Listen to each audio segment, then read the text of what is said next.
Hello, and welcome to this Pharos Interface Editor screencast with me, Jack Neal. Today I'm going to give you a quick guide on how to use the new features included with Interface Editor 1.1.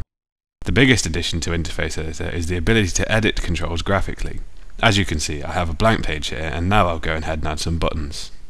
All I have to do is click on the new button tool, and then click and drag where I want the controls to be.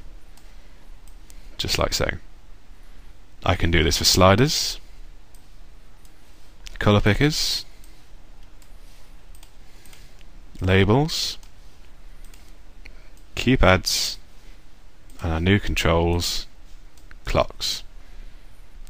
You can also delete items by selecting them and then just pressing the delete key on your keyboard. We can now retroactively add page switches. Just select this tool and specify whether you want to create a new page switcher or use an existing page switcher in the project.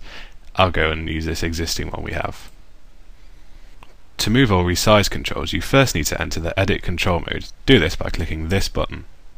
Now, when you select controls, a selection box will appear. Now you can drag controls around or resize them using the handles. You can edit multiple controls at once.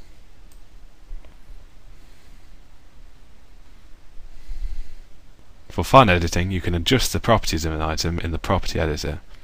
You can also move controls by using the arrow keys on your keyboard. Hold down the Shift key to move the controls in larger steps. The step size can be adjusted in the application preferences. With multiple controls selected, you can choose to lay these controls out automatically.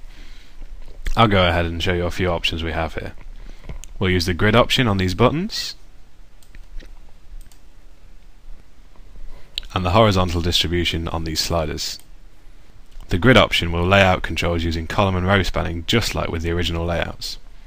We want this colour picker and this slider to align to the left, and we want these buttons all to be aligned down their centre axis.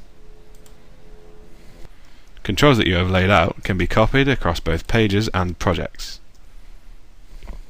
Another overhauled section of Interface Editor is the Theme Editor. We now allow you to edit a theme in the current project. I'll choose to do this now. Just as before, this window is where we can edit the look of each control, depending on which item state is being used. One nice addition to this is the ability to add a background image to a button for both normal and press states. I'll go ahead and edit this item state that I've created to have different background images depending on whether it has been pressed or not.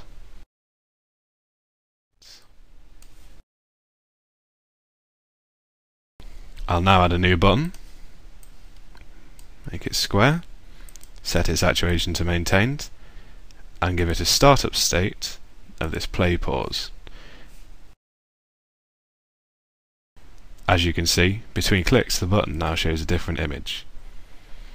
Another new addition to the Theme Editor launcher is the ability to export the theme in the current project. This is useful for if you spent a lot of time on a particular theme in one project and want to use it in a new project or send it to a colleague. The file will be saved as a .tpt file. For more information on creating and editing controls and themes, please see the Pharos Interface Editor help. Thanks for watching.